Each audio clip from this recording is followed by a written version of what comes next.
So have we begun? Okay. We've got to come up. We got to get a great opener so that we know when we're on. That would be helpful. Or can you start doing the whole in 3? I can do it right now if you want. No, wait, that ship sailed already. Now we're already here, so we're. You can't do that when it's. Yeah. No. I'm sorry. He doesn't understand. There are different protocols for live, which is what we are, right? It is. We are live. Sort of, yeah.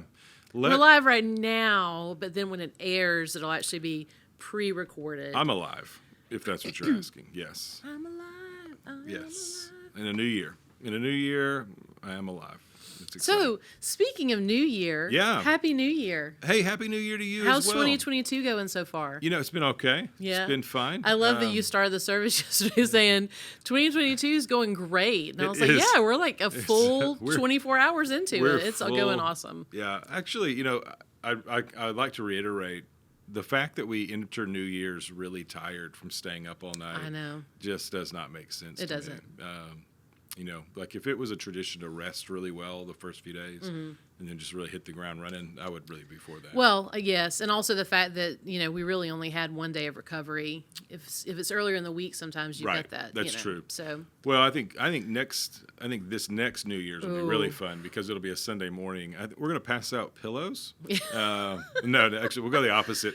We're going to pass out like Monster energy drinks instead of the coffee. It'll just be a thing, and I'm sure it'll go really well. Okay. Yeah. No, it's going to be great. I'll plan for that. Please do. All right. So, New Year's resolutions. Do you make them? You know, I don't anymore. Okay. Because I got tired of disappointing myself. Right. So. Well, according to some things that I've read, only about 4% of the New Year's resolutions that are made every year are actually achieved. Are those like the fun ones? Like I will eat a cookie every day. I will treat myself more. Yes. Yes. Probably those are the ones that people keep really well. Okay. So I've got 10 common resolutions. Okay. I think probably you've heard of all of these. Yes. I know that I have. So exercise more. Yeah. Lose weight. Get organized. Which here's a fun little story for you about getting organized. Yes. On my birthday, nonetheless, I was cleaning out my closet because it just needed to be done. On your birthday. And yes, and we have to do it when inspiration hits sometimes. No, 100%. We haven't done anything to it since we moved in, which has been about 6 years now. I just put stuff in there, and stuff was in there, and we're done. So I was trying to get organized, and there's the largest unit is like when you walk in the closet, straight ahead, hanging stuff, and then there's like 3 shelves on top of it. Okay. So I'm organizing things, and I put something on one of the shelves, and I feel like a little bit of give to it, and I was like, oof, that's not good, right? And I turned to walk out, and just the whole thing. Nice. The whole thing fell down. So that project is on hold. Oh, okay. That's good. I think, turning around, closing the door, and just saying nope. Well, I had to clean up the mess. I actually had to take some real estate in Ken's closet to hang some things. You guys have separate closets, huh? Yes. Oh, that's nice. And the things that were on the shelves, I had to just put on a table, and we'll deal with that later. So. Okay. Anyway, that's fun. That is so fun. I'd say that was a New Year's resolution, but I also failed. The good news is it's so unorganized on the floor that it will be easy to organize. That's true. You can set the bar low. That's true. All right. Keep going in this. Learn a new skill or hobby. Live life to the fullest. Wow. Talk about how in the world do you setting yourself decide up whether for or not failure. you've achieved that? That seems like a day by day thing, huh? Today I didn't hit the fullest. I'm out. Yeah. Yeah. Now, what was the one before that? The learn a new skill. Yes. I always think, so one of my annual resolutions every year was to learn to play the guitar and to learn to speak fluent Spanish. Mm-hmm. So after about 20 years of the same resolution, I just kind of let it go. You know what, though? I have a feeling that this is your year. Do you think so? Let me set myself up for failure. Just don't make it a resolution. Oh, okay. Yeah. It's just a goal for the year. Yeah. And you've got a better chance. Yeah.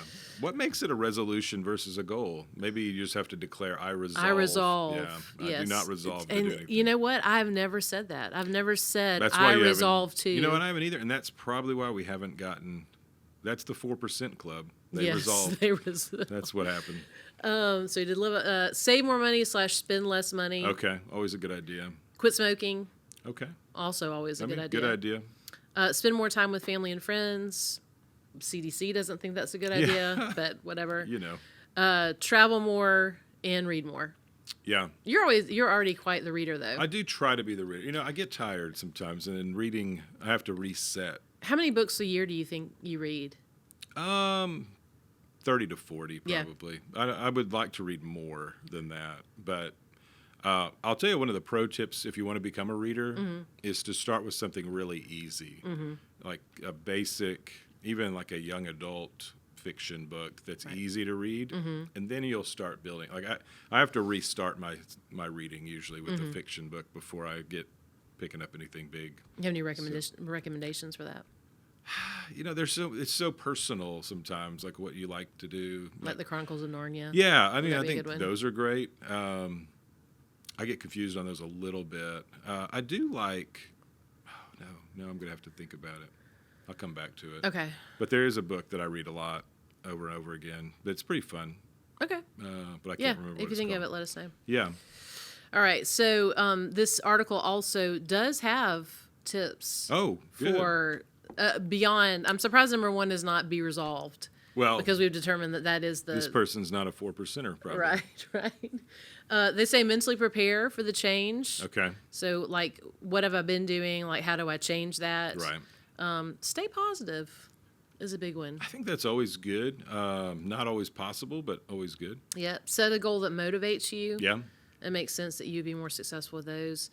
Limit resolutions to a manageable amount. So, like, when you say live life to the fullest, maybe that's not like a truly manageable. Live 2 days a week to the fullest. Fridays even. Saturdays. Yeah. Shoot for something really. Be specific. This is something that we've talked about a lot work-wise. Right. Is these SMART goals where you instead of saying live life to the fullest, narrow that down to I'm going to enjoy a great cup of French press coffee every day. Yeah. That'd be great.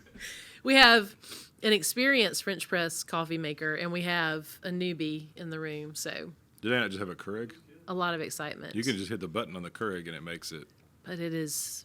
Tastes the same. It is not living life to the fullest. Is my point. Okay. You know what? That makes sense. I guess if that's your goal, you got to do it. Break up big goals into smaller goals. Okay. It's called chunking, actually. If you just. Actually, I like this is. I like this example they have. 1, claim New York City. 2, sack the tri-state area.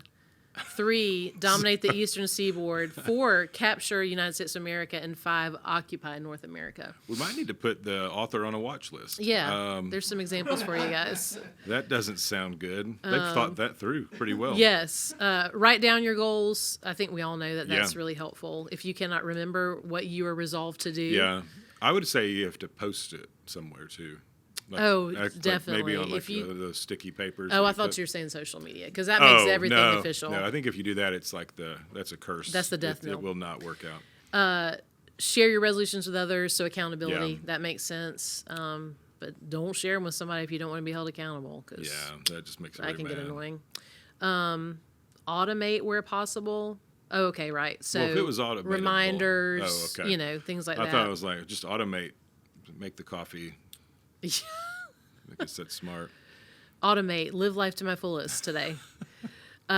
Review your resolution regularly, what you can do different, all that. If you fall off track, get back on it quickly. Okay. So don't just fall off track and then say, well, I'm done. Be in it for the long haul. One of the tips I read recently was that instead of trying to do something, you want to try to become something. So your resolution needs to be, I want to become a more positive person, or I want to become a healthy person versus I want to lose weight. So I haven't processed that. I don't really know the difference yet, but it seems wise. It does seem like a more positive approach to it. Like you're looking ahead at what you. Yeah, and it means there's more paths to success, I think, too, rather than I'm not going to eat carbs.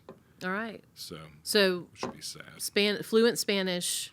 And you're going to be on the praise team playing guitar by the end of 2022. Yeah, I don't like to be on the stage with music situations. Did you know that we can let you play from the audience, from the congregation? The only time I've ever sung as one of the singers was when I was working camp. Mm-hmm. So I was one of the praise team singers for camp. I mean, this big camp, but so I got up there and I learned that I don't do well with that. So it's With not what that aspect of like it? I can sing okay. Can you sing the notes But that you're supposed to be singing? This was before they had confidence monitors, so I actually forget all the words. Gotcha. So I forgot all of the words for sure, and I had to just mouth the words and not look completely odd. But then I got done, and I knew it was bad, and I was like, man, I told the sound guy, I was like, man, that was rough. I don't know. I don't think that's my gig. And he's like, oh yeah, I muted you like two sentences in. I was like, oh, okay. Well, wish I would have known. I would have just gone for it. So it haunts you, is what you're saying. It haunts does you. haunt me. I don't like to remember. I don't know how people remember songs without being able to read them. That is not a skill I have. So I've been singing long enough that I had to memorize because Yeah. there were not confidence monitors. And as a music major, all the juries and things like that. I can't do it. A lot of times my process would be to write it down and learn it almost like a poem. Okay. And then also just look for patterns. So like on those songs that had like 3 verses, they all sound exactly the same. Yeah.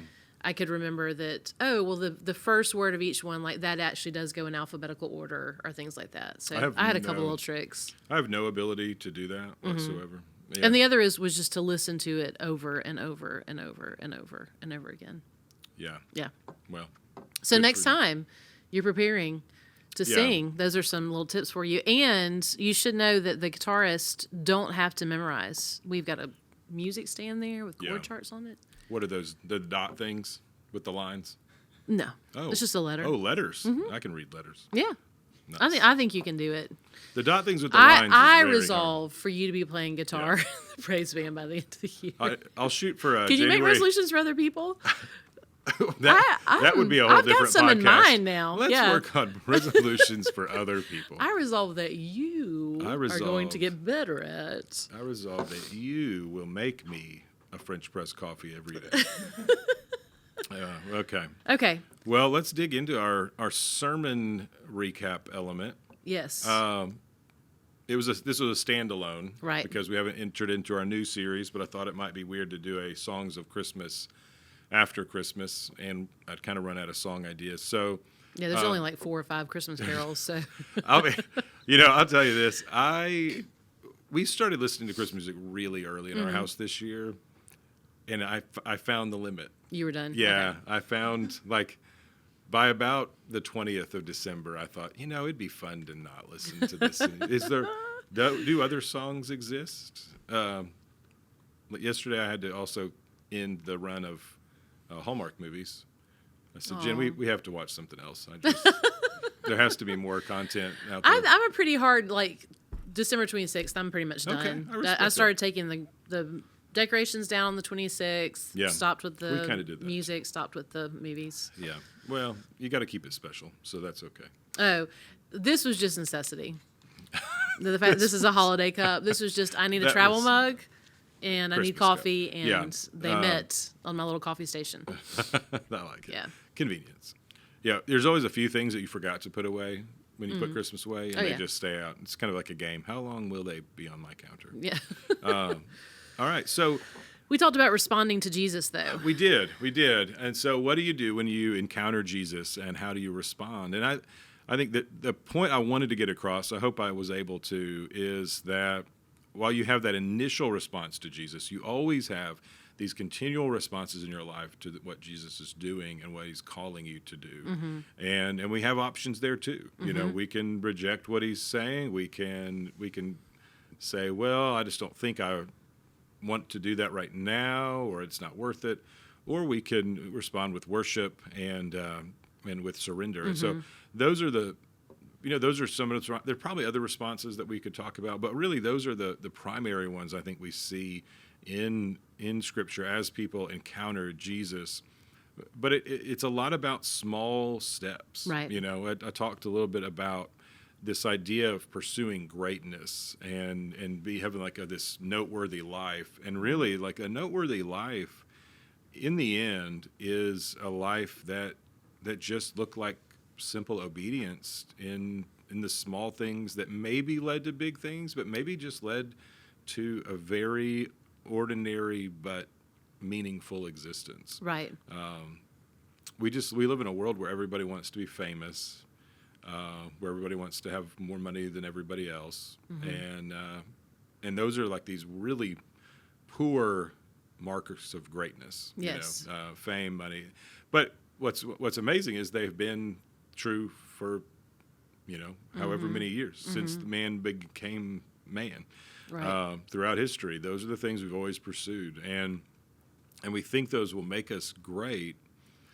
But when you think about the great people of the world, or at least the people who are really meaningful in your life, it was never the people who you thought they were really good at business. Right. You think, man, those were really kind people. Those were really good examples. So I think that perspective will help us as we enter into the new year. As we even set goals for the new year. What are my goals? My goals are simple obedience, like to obey today what I'm supposed to obey, and just to be faithful and be a good dad today, be a good husband today, be a good pastor today, be a good Jesus follower today. And if you hit those things, your day, like, you have lived life to the fullest. Right. I mean, Right. that's actually scriptural. So Right. that we get lost, though, because we think, well, I want to do those things, but I also think I probably should try to, like, boost my platform and get more followers or get more money or move up. And ambition's okay if it's, kind of holy ambition, but we have to be careful. That's a careful line to walk there. It is. For sure. Yeah. And if you keep it simple, again, going back to what we're talking about with the New Year's resolutions, my goal, not even for the year, let's say my goal for today, my goal for the next couple of hours is to be more like Jesus. Yeah. At the end of that next couple of hours, at the end of this day. And if that's constantly at the forefront of your mind, I think that might make it maybe not easier, but if you're being more mindful about it, it certainly makes it more achievable, I would think. Well, and I think you can only control what you can control, and it's very small. But you can control your responses. You can control, I would say, your thoughts. You can't really always control this, but you can try, and you can control a lot of these things that are internal in obedience, your decisions. But you don't know what will happen today. You don't know. Who knows? It would be a fun exercise to just even try to plan out this month. Here are the things I think will happen this month. And at the end of the month, just think, I was 99% wrong. Way Look off. at that. Yeah. So you can't control those things. You don't know. I mean, think about business. I mean, in business, for example, I mean, sometimes industries will just switch on a dime. Like somebody creates something that makes your business obsolete, and you're like, oh, well, there goes that. Right. Or opens a new restaurant down the street, and now yours is not as fun. Right. Whatever. Or a pandemic occurs, and all of a sudden, if you there is happen that. to deliver, be a food delivery service, you're going to become a bajillionaire. But if you're a grocery store, well, they did okay too. Yes. But if The you're, delivery did really well. but if you're a restaurant that's barely making margins, it's going to be a struggle because nobody can come. You just don't know. But what you can control, what you can focus on. So rather than try to control those things, which is exhausting and it always ends in impossible. frustration. Right. Yes. Because it's just this crazy pursuit. Controlling those little things, focusing on those things. Like, I'm going to treat people really well today. I'm going to be kind. I'm going to be industrious. Honor God's call, work hard, and then those are the things I think we really should think about, because they build character, they build patterns in our lives, but they also, at the end of the day, you did what you can do. Right. And pray that the Spirit would help you be mindful of those areas where you can improve in. Sure. He has been so faithful to do that in my life. When I notice, like, okay, no, I've gotten into a pattern of doing this. And as soon as I start praying, Lord, will you just help me with this? Like the next time that thought occurs or whatever it is, right. Okay, let's redirect kind of. Yeah. So pray about it.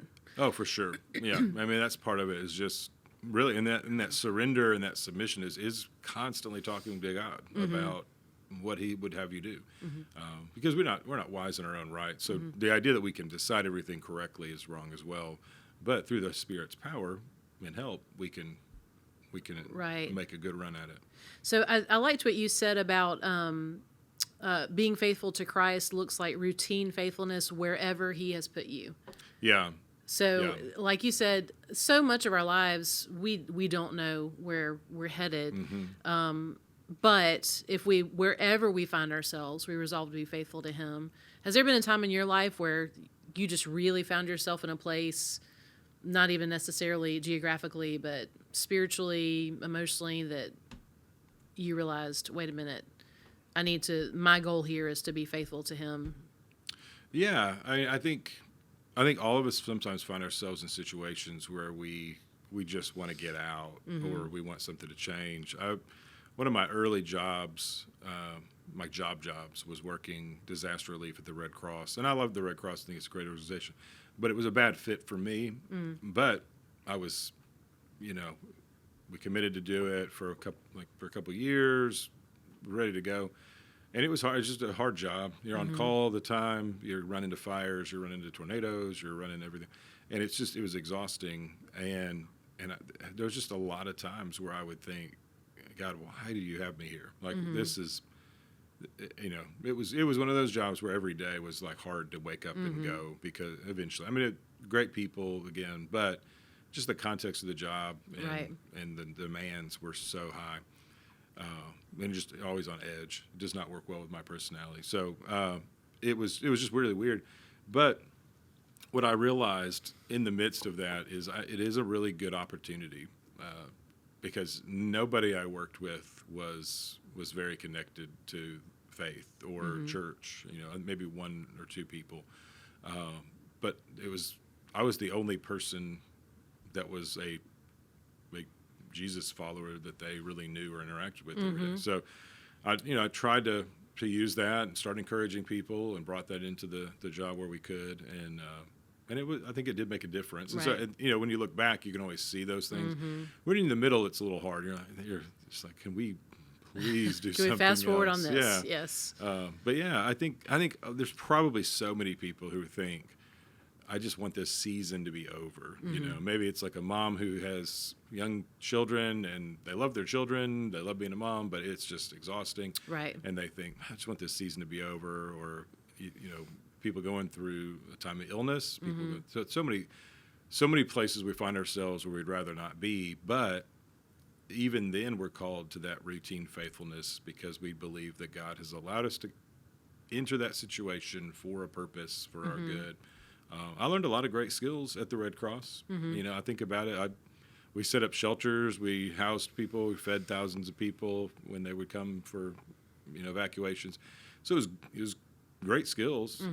Certainly taught me how to be, get stuff done. But I would rather not have done it. On some level, just probably taught you endurance. Yeah. And obedience too, right?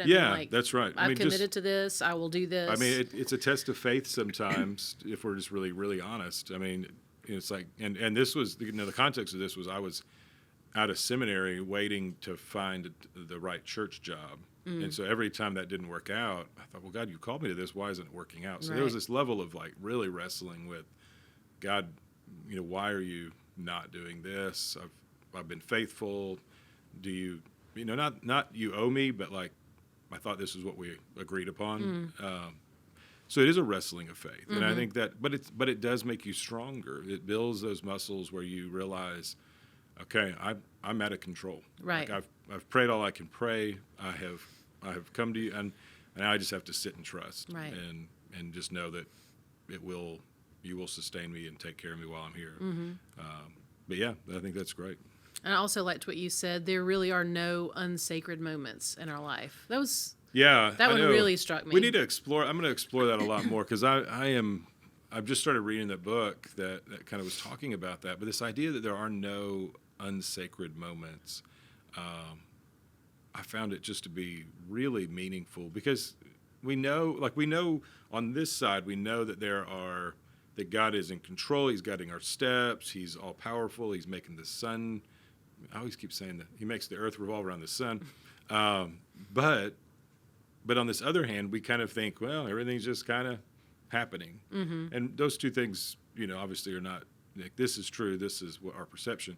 But when you put those two together and you think, well, God is creating all of these things around us for a reason and for a purpose, it is a sacred thing. I mean, God is doing that work, you know, and to divorce the sacredness of everything that happens to us from that. You know, I think about that in terms of people. This is I don't know who taught. I'm sure somebody taught it to me, but you know, every interaction you have with a person out there, you know, it's not by chance. Like right. it is I'd like to treat it like an ordained opportunity to sit and talk with somebody, you know, and so rather than blow people off and say, well, okay, thanks, good to see you, you know, I try to embrace the moment and find out if there's something I can help with, or if there's just whatever it might be. Right. And I think, again, that just seeing the sacredness of that moment, like this person has come, you got to talk to them, you know, might as well. This is the moment, this is what was happening in the moment. That kind of thing, I think, is really important. Right. That's a moment to decide to respond. That's right. You've come into contact with a person. Are you being prompted to maybe do or say something specific? And pray for how will them, you respond? Smile at them, you know, just tell them they did a good job, whatever it might be. Or, you know. Those little things really can have a big impact. I think we generally just underestimate that. But I can look back and see where little things that people said and did, whether negative or positive, have stuck with me. Over the years. So I want to put myself in somebody's positive column anytime I can. And it also made me, I was thinking earlier, just before you said that, about the C.S. Lewis quote that says, you know, we don't come in contact with any mere mortals. Right. Yeah. It's viewing everything on a daily basis in light of eternity can seem very intimidating, but also just so helpful when we are going through the day-to-day, going through the routine, and how to genuinely live our lives in a way that is a response to what Jesus has done for us. Absolutely. Yeah, I'm a big fan of really trying to pursue that, and trying to pursue that purpose in particularly conversations, but even in the ordinary moments too. You know, on a car ride with the kid, to understand that every moment has this potential for impact.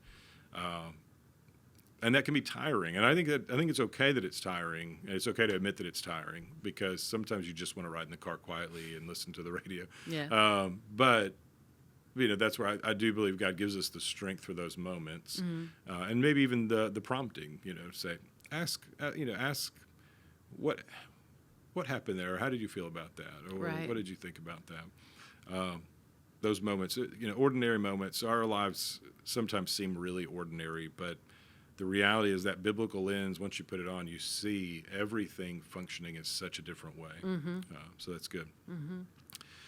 Well, good. All right. You want to talk about where we're headed this Sunday? Yeah, this Sunday we move into our Genesis series. So if I was somebody out there, I would love to encourage them to read the first 12 chapters of Genesis. I think that's where we'll be spending our time for the next few weeks. Okay.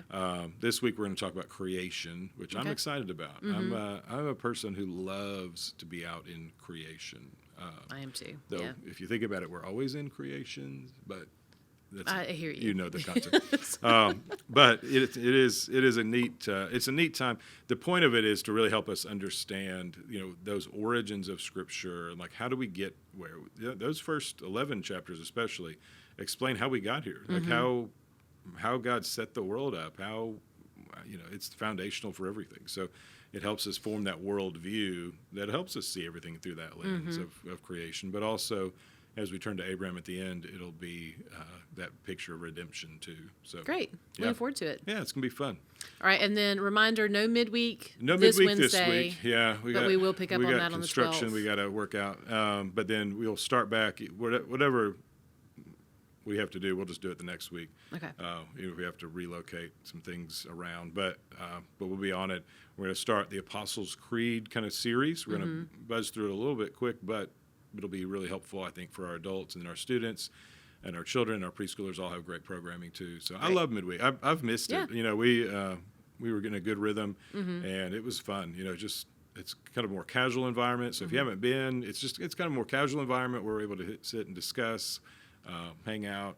Yeah. I would encourage anybody to come. It is nice. And it's great for the kids for sure. And then last reminder about membership class. Yeah, this membership Sunday, class right? this Sunday. This Sunday night, 5 o'clock, you can register online. We'll send out a newsletter probably today or tomorrow, and then it'll be easy way to get on there. Okay. It'll be fun. All right. Sounds great. Yep. It's going to be Thanks. good. All right. All right. Thanks, Have guys. a great week.